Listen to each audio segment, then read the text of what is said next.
नमस्कार दोस्तों, आज अपने स्टार्ट करते हैं नया टॉपिक प्रॉफिट एंड लॉस। तो इसे स्टार्ट करने से पहले कुछ इसके परिभाषा वगैरह होती है वो उसको जान लेते हैं अपने। तो प्रॉफिट लॉस यानी लाभ या हानि आप इस प्रकार से समझ सकते हैं भी आप एक दुकानदार हैं, मान लो, ठीक है। आप एक दुकानदार हो तो इस प्रकार आप देख सकते हैं इसके ऊपर लेके सारे परिभाषा याद करते हैं। इस प्रकार से पहले आती है कुछ इसके अंदर क्रय मूल्य। तो क्रय मूल्य क्या होता है देखते हैं इसके अंदर। क्रय मूल्य जैसे मान लो दुकानदार ने जो वस्तु खरीदी, दुकानदार ने क्या किया, वस्तु खरीदी, बेचने के लिए जो वस्तु खरीदी उसको क्रय मूल्य कहते हैं। यानी जिस वस्तु को अपने इतने रुपये में खरीदते हैं तो वो होगी उसको क्रय मूल्य। अब आता है अगला विक्रय मूल्य। तो विक्रय मूल्य क्या है, 2 नंबर,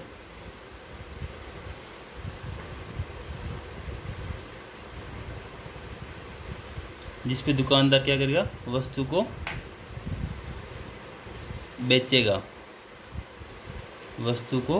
बेचेगा, अब क्या है, दुकानदार ने वस्तु खरीदी, उसका वो क्रय मूल्य जिस पे उसने वस्तु को बेची वो उसका विक्रय मूल्य। अब नेक्स्ट अपने देखते हैं इसके अंदर तीसरा होता है लाभ। लाभ क्या होता है, वही चीज़, क्रय मूल्य और विक्रय मूल्य का अंतर। जैसे क्रय मूल्य और विक्रय मूल्य यानी विक्रय मूल्य माइनस क्रय मूल्य, इसका एक बार सूत्र मान लो, चाहे मान लो, यानी जिस रेट में उसने बेची है और जिसमें खरीदी थी, जो बेचने वाला रेट खरीदने वाले ज़्यादा होगा तो वो हमेशा लाभ होगा। अब वही इसका दूसरा हानि का मतलब नुकसान। तो हानि क्या कहेंगे, क्रय मूल्य माइनस विक्रय मूल्य। ये क्या तरीका हुआ, क्रय मूल्य से विक्रय मूल्य घटाएंगे तो मतलब पॉजिटिव संख्या आएगी क्रय मूल्य से, या मान लो इसमें से घटाएंगे तो इसमें पॉजिटिव आएगा। जैसे मान लो एक उदाहरण से लेते हैं अपने, दुकानदार ने 100 रुपये की वस्तु है, क्रय मूल्य 100 रुपये है उसका, उसने अगर वही वस्तु 120 में बेची, और वही वस्तु मान लो उसने 80 रुपये में बेची, तो 100 में से ये विक्रय मूल्य, क्रय मूल्य घटाया 20 रुपये आया। 100 की खरीदी 120 में बेची, 20 का लाभ हुआ, यानी उसको फ़ायदा हुआ। वही 100 की वस्तु 80 में बेची, यानी क्रय मूल्य से ये 20 रुपये उसको हानि हुई, यानी 20 रुपये उसकी जेब में से लगे, तो ये हानि हुई। इस प्रकार से अपने इसको समझ सकते हैं।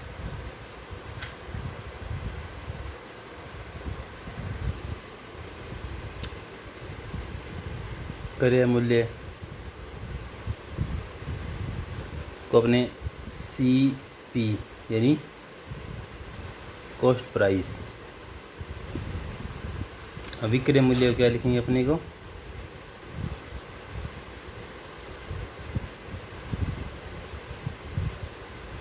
SP selling price. लाभ प्रॉफिट P से, और हानि लॉस L से, ठीक है। इनको इन नामों से भी अपन लिख सकते हैं। अब इनके सूत्र देखते हैं अपने को। सूत्र पहले अपने लाभ का देख लेते हैं। अपने लाभ विक्रय मूल्य माइनस क्रय मूल्य, ठीक है। अब लाभ प्रतिशत का देखते हैं अपने को। तो जो जितना लाभ राशि है, मतलब जितना लाभ हुआ है उसका बट्टे में क्रय मूल्य, गुणा में 100। 100 किस लिए? ये परसेंट के लिए। अब एक बात हमेशा ध्यान रखना, जो भी लाभ या अपने हानि निकालेंगे वो हमेशा क्रय मूल्य के ऊपर निकलेगी। हमेशा क्या ध्यान रखना, क्रय मूल्य किसी का कितना है, किसी वस्तु का, उस क्रय मूल्य के ऊपर हमेशा लाभ या हानि निकलेगी, ना कि विक्रय मूल्य पे। विक्रय मूल्य पे पर कभी प्रॉफिट एंड लॉस नहीं होगा।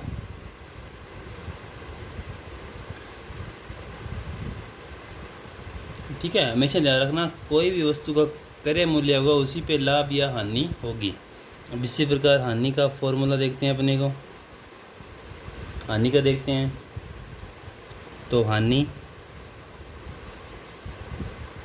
बटा में क्रय मूल्य, यह हानि प्रतिशत का है, गुणा में 100। ये क्रय मूल्य बटा में और हानि, हमेशा ध्यान रखना बटा में क्रय मूल्य ही आएगा। अब कुछ मान और अपने देखते हैं, जैसे पहला और मतलब जैसे क्रय मूल्य हो गया अपने को, विक्रय मूल्य हो गया, लाभ हो गया, हानि हो गई। अब कुछ इसके बाद कुछ पॉइंट और है, जैसे अंकित मूल्य। अब अंकित मूल्य क्या है, इस पे देखो, जो मान लो किसी वस्तु है, वस्तु पर जो लिखा हो, जैसे MRP।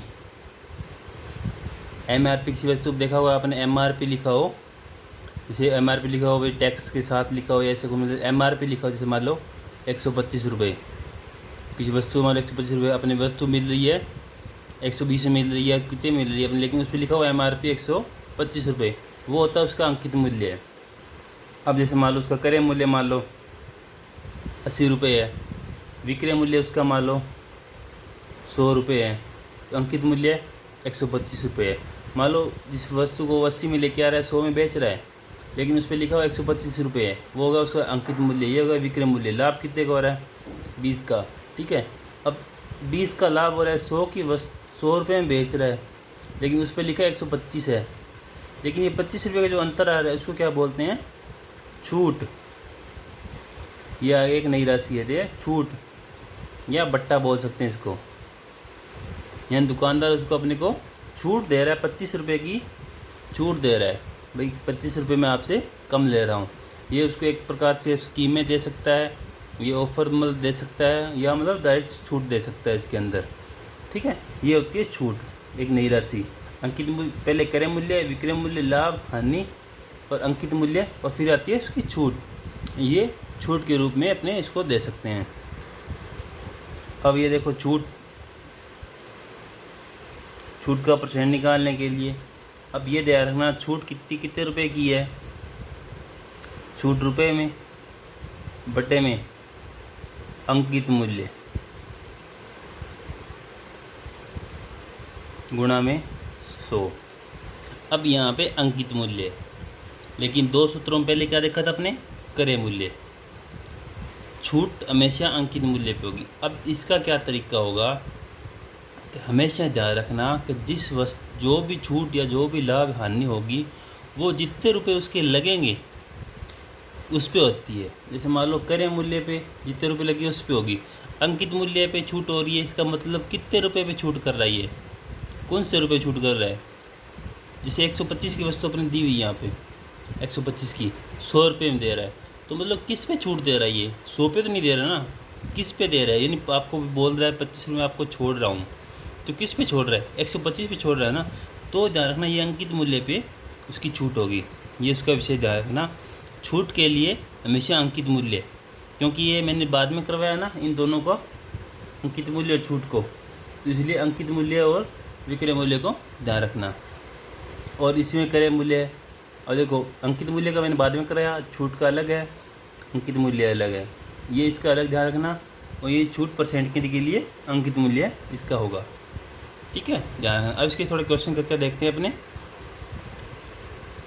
अब पहला क्वेश्चन देखते हैं अपने। मान लो कोई दुकानदार है, 800 रुपये में वस्तु बेचता है, वो उसको 150 का लाभ होता है। तो बताओ उसका क्रय मूल्य कितना होगा। क्या पूछा अपने को? क्रय मूल्य। ठीक है, क्रय मूल्य पूछा है।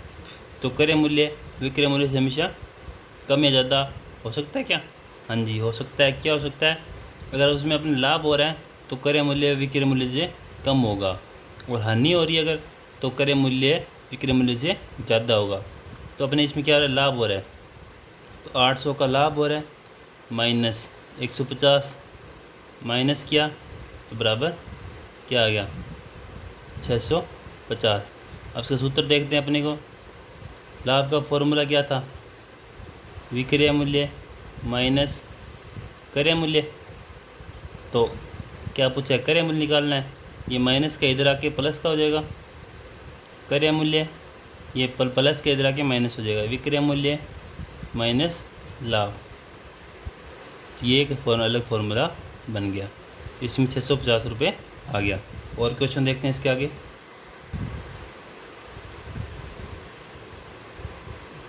कोई दुकानदार है, वस्तु को 200 रुपये में बेचता है, तो उसको 20% की हानि होती है। तो क्रय मूल्य होगा। अब देखो इसके अंदर क्या है। दुकानदार 200 रुपये में बेचता है, यानी बेचता क्या है? विक्रय मूल्य।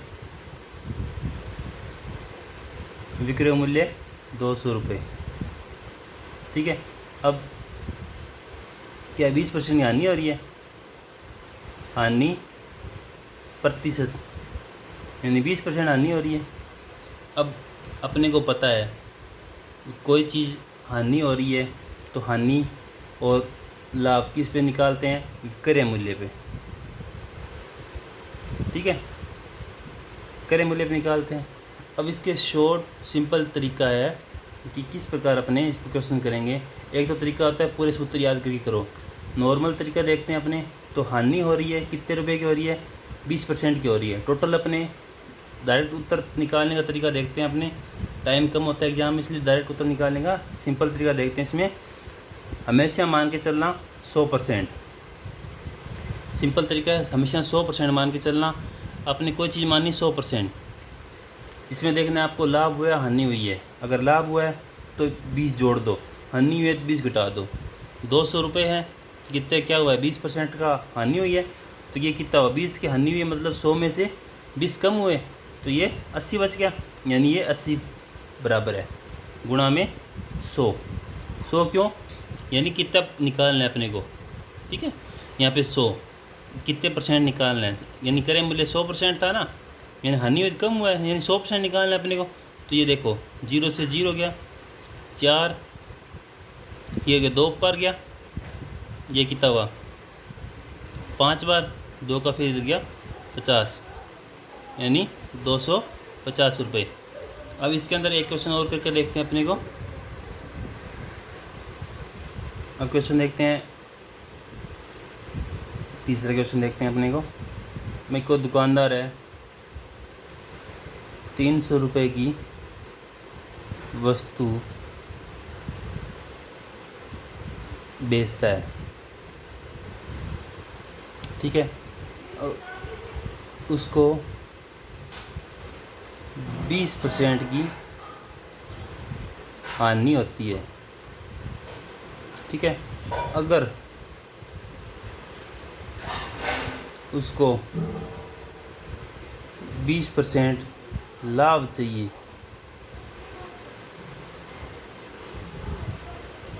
तो वस्तु को कितने में बेचेगा। अब ये क्वेश्चन आएगा। अब इसके दो तरीके हैं करने के।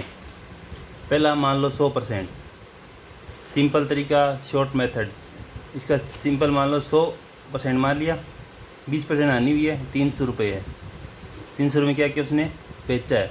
बेचा यानी विक्रय मूल्य 300 में बेचा है, 20% हानि हुई है, 80 रुपये। 80 रुपये कैसे हुआ, 100 रुपये था उसका मूल्य, 20 की हानि हुई है, 80 रुपये, 380 के बराबर हो गया। गुणा में कितना, अगर उसको 20% लाभ में चाहिए तो 120, कितना % लाभ चाहिए, पहले 100 था, 120% ज़्यादा लाभ में चाहिए तो 2 3 2 का भाग दिया 150 यानी 450 रुपये। ठीक है, 450 रुपये में। अगर ये तो तरीका हुआ इसका 450। अगर दूसरा तरीका देखते हैं, बड़ा मेथड, तो पहले 300 रुपये, 80, 100 निकालो, इसका कितना हुआ, 0 से 0 गया, ये 4 और 5, ये 4 का 2, 150, 75, कितना हुआ, 75 को 5 से करो, 5 2 35, 375 रुपये, ये हुआ 375 रुपये। अब इसको इसके फिर 375 का बटा में